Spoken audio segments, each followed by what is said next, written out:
What's up guys, it's Trevor with Embers Living. I talked about in one of my other videos, we have a brand new brand here at Embers. So we're gonna start with reviewing their pellet smoker. This is the Twin Eagles Pellet Smoker. It is one of the nicest, most expensive pellet smokers on the entire market, on planet Earth actually. So we're gonna review it. I've never personally used one. I'm excited to try it out. We're actually gonna fire it up and see what kind of temperature controls we can get. Let's get going on this review.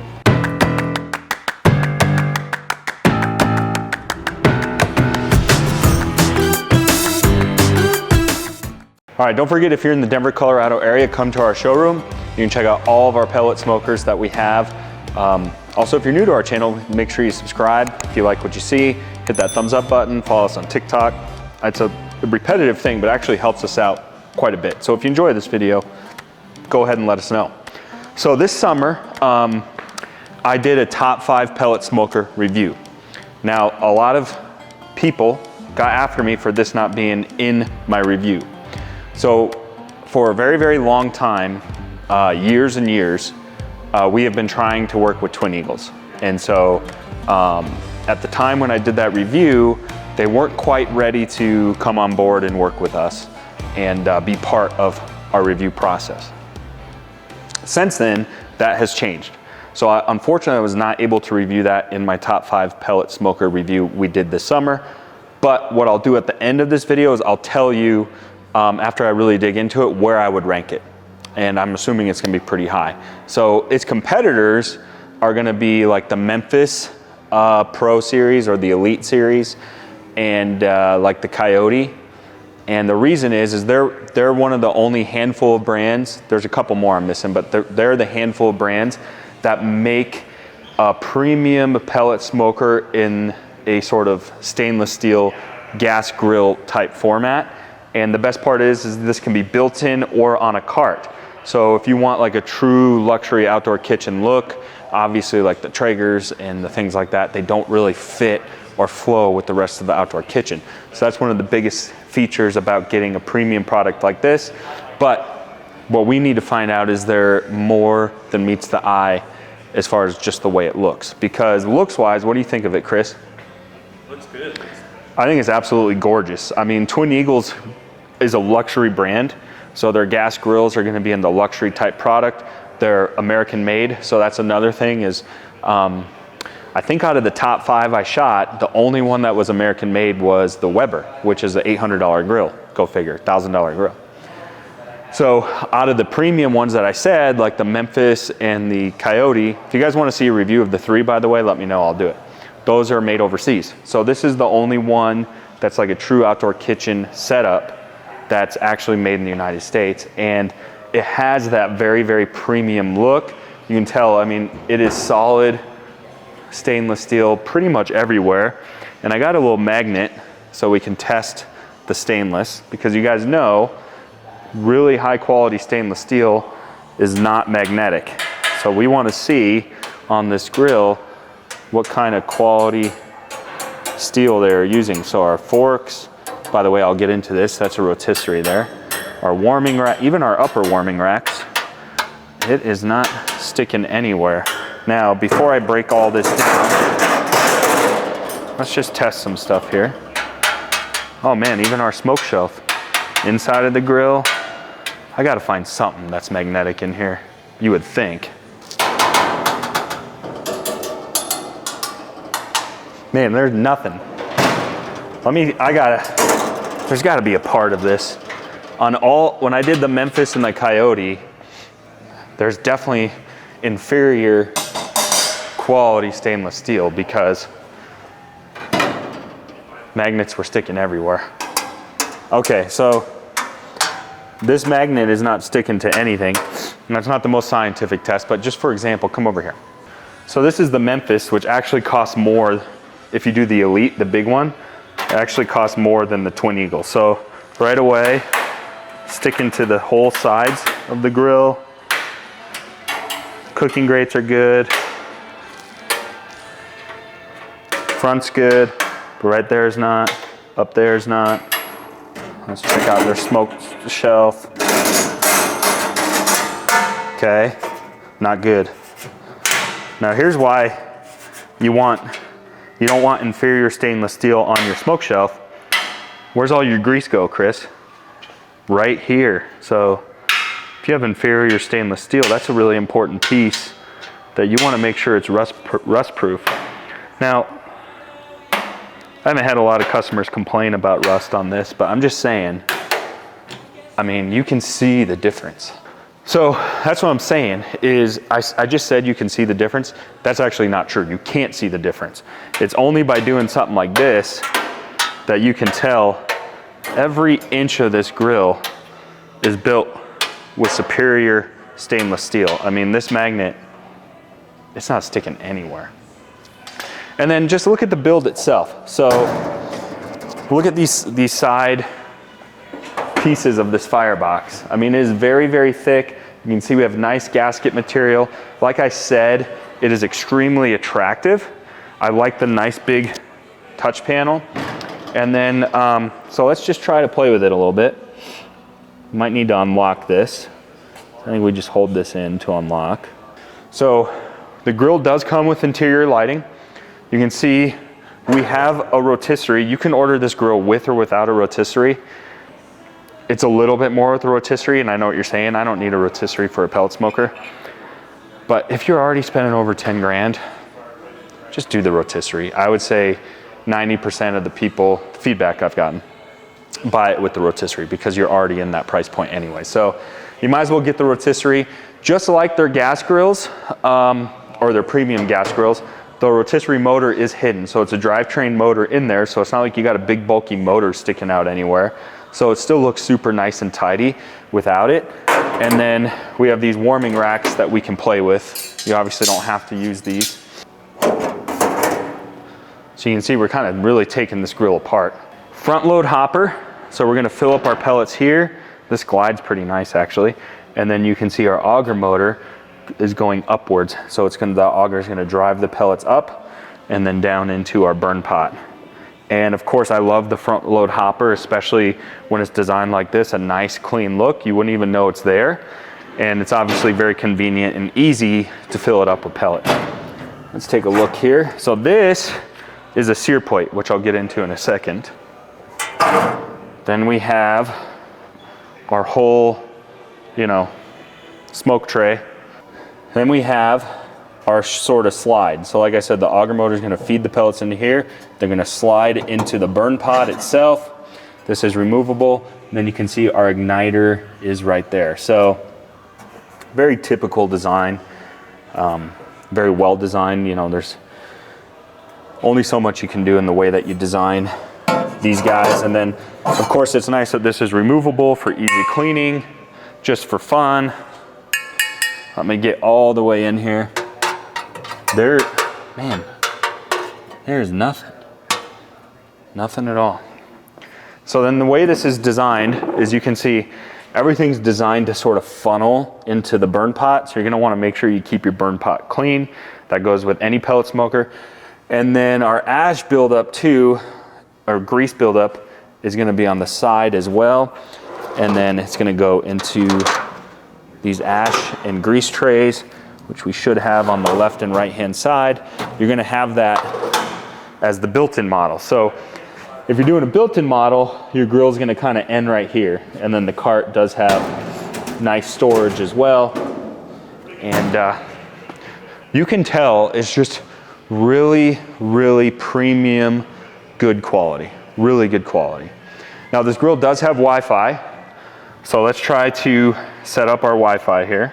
Okay, so the Wi-Fi is a little complicated, and I haven't seen a pellet grill that's not complicated with their Wi-Fi, and I think I know who the culprit is. The culprit is Traeger. So they have some sort of weird patent, and I don't know what it is exactly, but they own controlling temperatures in the cloud. Something like that. I might be off, but something like that. That's why they acquired the brand Meter. So those Meter probes, apparently they were doing something with Traeger's patent or violating it, so Traeger just acquired them. So it's a little funky to use, So what you do is you set up your home Wi-Fi, which I just did. And then this is basically for when you're at home. Okay, so we got this thing. So essentially we have it as you can have it as a home Wi-Fi. So when you're at home, it's connected to the Wi-Fi. What's cool about that is it's gonna send automatic software updates to the grill. You don't have to worry about that. It'll just kind of do it on its own. And then you can change it to grill Wi-Fi. So when you change it to grill Wi-Fi, the grill itself is sending out a Wi-Fi signal, and then that's when you can control it or look at it from your mobile app. Now you can't start it from your mobile app. So you have to start the grill at home, and then when you're out and about, you can check your probes, you can monitor. It looks like we could change it to Smoke Plus, Sear, or Charcoal. So we can change the mode, which in effect would change the temperature, and that's what I like to see, because if you can only monitor it it's nice, but it's kind of stupid. So the fact that we can change the mode that we're cooking in, let's say your ribs are running a little slow, or you're at the store and you're like, man, I need to crank those up. You can put it, change the mode, and then go from there. So it is cool that it has Wi-Fi. We'll mess with that a little bit later. So here's where our meat probes are gonna go. You can see they are right here. Those are our hanging hooks, and then 3 meat probes. So we can connect the meat probes here, and we can have 3 different temperature settings. Now here's probably the most unique part about this grill. By far the coolest thing. So the problem is with pellet smokers, and you guys have heard me complain about this before, is none of them ever get hot enough, especially the more affordable ones. Like even the best Traeger only gets up to 500 degrees. It's just not hot enough. So you've seen me do Coyote and Memphis. They both have the direct zone where we can get up to 700 degrees, which is plenty to sear. This takes it a step further, and it's the only pellet smoker I've seen that does this. So it actually gets up to 725 degrees, so even hotter. So we more or less have 3 little accessories. So this is just a basic, smoke plate. So that's just gonna be when you're going low and slow. Let's say you're just doing a regular smoke. And then we have this option where just this piece comes out. Now here's the couple unique things. You guys know what this thing is? I've never seen this in a pellet smoker. This is a charcoal tray. You kidding me? So we can cook with charcoal in a pellet grill. It's literally the only one I know of that you can cook with charcoal. We're gonna test it because I wanna see how that works. And then the last insert, which is unique, is going to be, they have their ceramic briquettes. So if you wanted to go like a straight sear mode, you could sear over the charcoal if you wanted to, or you crank this baby up, put this guy in, and these ceramic briquettes are gonna really heat up, and the ceramic briquettes are gonna retain heat. And this guy can be well over 700 degrees. Normally it's just open flame. So we don't have an open flame, but we're gonna be scorching hot with this guy. The only word of caution is in their gas grills, all gas grills with ceramic briquettes, you gotta make sure these are clean or you're gonna have flare-ups. Now typically if we're searing, it's not gonna be for very long anyways. So when you're using this, what's nice is you have so much other room in the grill. So let's say you get a little flare-up, you can just move it over, throw it back on. You can play with it a little bit. I'm a little nervous about the flare-ups, but I do like this idea to have the even heat and have like a whole sear zone is pretty cool. So there's our rotisserie. That seems to work pretty good. And then we basically have our meat probes here. I like how nice and big our temperature is here, and we can set a target temperature. I wonder if you can move it around like that. That's pretty cool. And you can see the color code is sort of 3 wheels, 253 or 250 and under. We're probably in the smoke zone. Then we're gonna be, or in the super smoke or smoke plus. So we can add extra smoke flavor to it. When we're in here, we're probably gonna be in the smoke zone between 250 and 550. And then the red is gonna be searing. So there's 4 modes essentially. We have smoke, smoke plus, which is gonna be super low and slow, the sear plate, and the charcoal. So if we were to set it within each one on our sear plate, we have low, medium, high. So we could set it to high, charcoal. During charcoal startup mode, you must keep lid open. Do not use charcoal lighter fluids or sell self-lighting charcoal. No duh. Actually, that could probably happen. So When we're in charcoal mode, I think it's gonna be so hot that we're gonna wanna use the lid open. So there's our 4 settings. It seems very intuitive. Wi-Fi seems to be working good. I like the control panel. It works very nicely. Seems like it works. Now here's what's cool. We gotta learn how to use charcoal mode because I wanna go outside and do it, fire it up. Okay, here's what's cool about the charcoal mode. So the charcoal tray, the igniter is basically going to be used to get the charcoal going. And then once the charcoal is going, it's going to kind of work like a Kamado in a sense. It's going to dictate based off of airflow. So it's going to turn the igniter off, and then your charcoal is just going to sort of self burn. And then what's cool is we have 3 fan settings, or 2 fan settings. So we have the start mode, which is going to start the charcoal off, obviously. And then we can turn the fan on high and then the fan on low. Obviously, we turn the fan on high, we start pumping oxygen into that charcoal. It's gonna get the charcoal hotter and hotter, which you could sear with, or you could turn it on low if you just needed a little bit of heat, or just turn it off, the fan off altogether, and let it just sort of, the charcoal sort of self do its thing. So let's go outside and just see how that works. All right, so I'm eager to test out the charcoal mode. I'm not gonna test the pellet mode because we've done that on all the pellet smokers. I know that that's gonna perform just fine, but I'm really eager to try out the charcoal mode because to me, if this thing really works awesome as a charcoal barbecue, then to me it's an absolute game changer because you've heard me complain that the thing with the pellet smokers, it's like almost too easy, it's almost boring. And I like having a charcoal grill for the weekends. So it's like, you know, you can play with it a little more, be a little more hands-on. I like the charcoal flavor a little bit better. If full charcoal mode works really good, this is like a real all-in-one because you get all the premium features of a pellet smoker, but you almost get like a second grill with charcoal mode. So let's throw in our pellets. Always making a mess.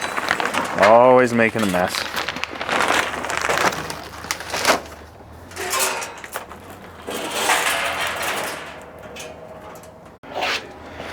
Okay, so the reason I put pellets in it is actually using pellets to start the initial fire, and then that fire is gonna light the charcoal.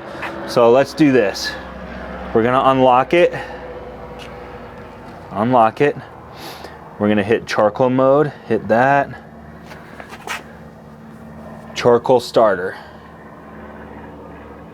All right, we should start to hear it fire. Now it's gotta prime that auger because it's brand new. So there's obviously no pellets in there. I could probably shortcut it a bit by just throwing some pellets in there. Now I can feel the fan, so you can see that fan that's going to start putting oxygen into the burn pot and help that fire start. I hear that auger going a bit. So normally you'd already put the charcoal tray in there and have your charcoal ready, but I kind of want to watch this process a little bit so I know once it's ignited we're going to be good to go. So you can see our pellets are starting to drop into the hopper. There you go, and you know that's the back side. I just realized that, it says back. I somehow put it in the right way. Now their charcoal tray does have some slots, so if you had ash buildup, you could see that would dump out of there. So that's the one thing with pellet smokers is you definitely have to be a little more patient than starting a gas grill.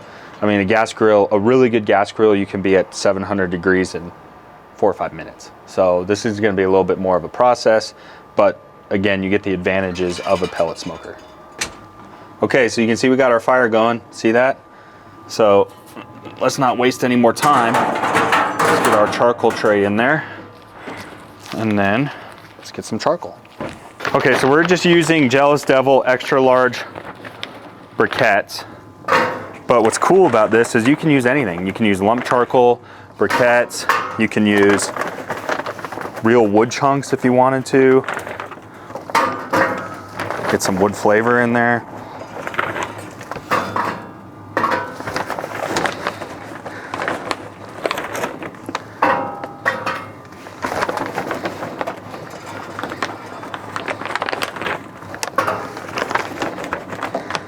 See, I like how low it sits because you could fill this up pretty good. And because I know what you're thinking, man, it's got to be a pain to refill, but just fill this baby up. And I think if you had this pretty full, I mean, charcoal lasts quite a while, especially in a low setting. So now we just wait. You can see through those cracks, we got a pretty good pellet fire going. That charcoal tray should get pretty hot pretty quick because I have a feeling they wanted us to leave the lid open because that pellet fire is going to be pretty aggressive. How long was that? We got smoke from our charcoal already.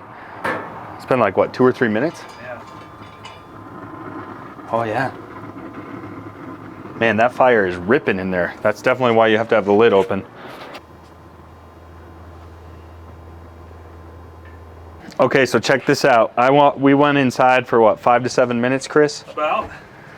And we got white hot charcoal with its own fire. And what's cool is it shut itself off out of charcoal start mode. So now I want to see if we can get this baby ripping. Let's turn the fan on high. So these are some bourbon barrel bark chunks that we have, and they just smell like just pure delight, just pure. So I just wanted to show you this as an example. You could add a little flavor, have a little fun with it. Now what I want to know is how hot this is going to get. Let me go grab the iPad because it's not showing me the temperature in charcoal mode. It's just fan high or fan low, or you could have the fan off altogether. So you can see, here's why I love this. I absolutely love this feature, is you can't replicate this in another pellet smoker. So I know you're saying, well, I'll just make my own charcoal tray and put it in my Traeger or my Memphis or whatever. The thing is those grills are not programmed. I want to keep her nice and pretty. So they are not programmed to run a fan without fire. So that's so awesome that we have full fan control without any pellets being fed.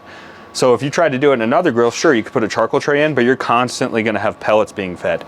So we can manually control the fan or just turn it off entirely. So we have no fan, low fan, or fan on high. So again, to me, there's no manually controlling a fan in any other pellet smoker. So this gives us some manual controls. This is why it's so awesome. I always talk about, I would use a pellet smoker Monday through Friday or a gas grill Monday through Friday when I'm short on time after work, just need a quick dinner. But on the weekends, if I want to do like a brisket or something, I want to have fun with it, I want to be more hands-on, I always cook with charcoal. This really solves that problem as a real all-in-one. It really does everything. So you do have to keep the lid open in charcoal mode. So I don't think you could go, I was just talking about doing a brisket or something. I don't think you could go low and slow with a brisket the entire time in charcoal mode, but here's what I would do. Okay, so the first hour or so is when you're gonna get the most flavor infused into what you're cooking. I personally like the flavor of charcoal better. Here's why, I'm just thinking this right now. This is just coming to me, and I'm like, man, this would be awesome. I like being hands-on with a brisket for like the first hour or two, and then you got stuff to do. You got football to watch, you got beer to drink, you got sides to prepare, so you can't babysit it all the time. What I would do is put it in charcoal mode on low, put a brisket in there, offset cook it to the left or right, so you're not directly above the flame, so we can still go low and slow for the first hour or two, get all that charcoal flavor in there, let that charcoal burn out, and then I would put it in pellet mode for the next 6 to 8 hours, and then you're on cruise control. You're not on cruise control, you're on full self-driving mode, like a Model X or something. That would be the way to do it. And I'm gonna have to try that someday because that sounds really awesome. So I just wanna see how hot this can get. The only problem in charcoal mode I'm seeing is we can't get a temperature reading anywhere, and that's because the lid's open. But a creative way we could do that is I think we're still gonna get readings with our meat probes. So let's see what happens with our probes. Looks right here is like where it reads our ambient temperature. Looks like we have a thermometer setting there to where the grill is normally going to read the ambient temperature. So you could, I bet, almost use one of these as a way to read ambient temperature in the grill. So we could use one probe to read the ambient temperature if we wanted to in charcoal mode, and then we could use a second probe to read the internal temp of whatever we're cooking. Let's see how hot it gets. I'm kind of curious how hot it is in that back corner, because that's where we'd be offset cooking, is like right here. It's gonna be a little warmer down here than it is where that probe is. Okay, so our probe leveled out about 165, and down here it's gonna be a little bit warmer. It feels warmer. So I bet you it will be 185 or so. The metal down here, yeah, about 180. I mean, that's about perfect. So that would be a perfect way to sort of start your brisket. That's what I would do. I'd do a brisket over here. You could even do two, one on each side. Do that for the first hour or so, get that charcoal flavor in. Once your charcoal's all burned up, you'd have to get some welding gloves or something. Take that tray out, put in the, you know, the regular smoker, you know, solid one, put it back into pellet mode, boom. Then you're on autopilot. Easy, easy peasy. Okay, so what are my final thoughts? I told you guys where I would rank this. Here's the thing. Obviously, going through this thing, the build quality is second to none. It has the nicest build quality I've seen in a pellet smoker by far. It has the highest quality raw materials in a pellet smoker. It's the only one I've seen with a rotisserie with a hidden drivetrain. It can be built into a luxury outdoor kitchen. But they didn't just stop there. This is what I love about it. It's made in the United States. It would have been easy to be like, we're Twin Eagles, we make the best products in town. This is a luxury pellet smoker. Well, what's it do different? Nothing, it's just luxury, raw material. Okay, well that's cool. But it's the only pellet grill I've reviewed that's over $10,000. So what else he given me for 10 grand? Well, there's some actual R&D and some innovation behind the product. It's the only pellet smoker I've seen that has a true standalone charcoal mode. So this really isn't a pellet smoker, it's really more of a multi-fuel hybrid grill in my opinion. Anytime you have a high quality hybrid type product, you're adding value to the product. So it's over 10 grand. It's the most expensive one I've reviewed. It's by far the highest quality, but also it's the only one that is hybrid mode. So if you think about it, if you bought a Memphis for 7,500, you bought a Kamado Joe or something for 2 grand, you're pushing that $10,000 price, or you could buy just this, period. And you're gonna be around that same price, but with significantly better features and significantly higher quality. So where would I rank it? Obviously number one. The price reflects it though. It is the most expensive pellet smoker I've ever reviewed, but is by far the best. Now, there's gonna be some guys out there that talk about pits and spits, which we've been trying to review, but their build quality is nowhere close to this. So this is trying to be in another luxury category to fit into those luxury outdoor kitchen spaces. If you're trying to put a pellet smoker into a luxury outdoor kitchen space, I mean, the Coyote, what I would do is do the Coyote if you're on a budget. Do this if you're not on a budget. And honestly, I'll do a review, but I hate to say it, but it kind of puts the Memphis in no man's land. Like, the Memphis is expensive. It's made in China. The build quality isn't as good. The Wi-Fi and controllability is not as good. And it certainly doesn't have these charcoal tray features. So it just kind of stuck in no man's land. I'd go Coyote, price point, and this for luxury. I'm rambling. By far the #1 pellet grill I've ever reviewed. I'm really excited. I might have to call my rep, see if I can get one for my own house. I don't know. All right, we'll see you guys next time. Stay tuned for more videos.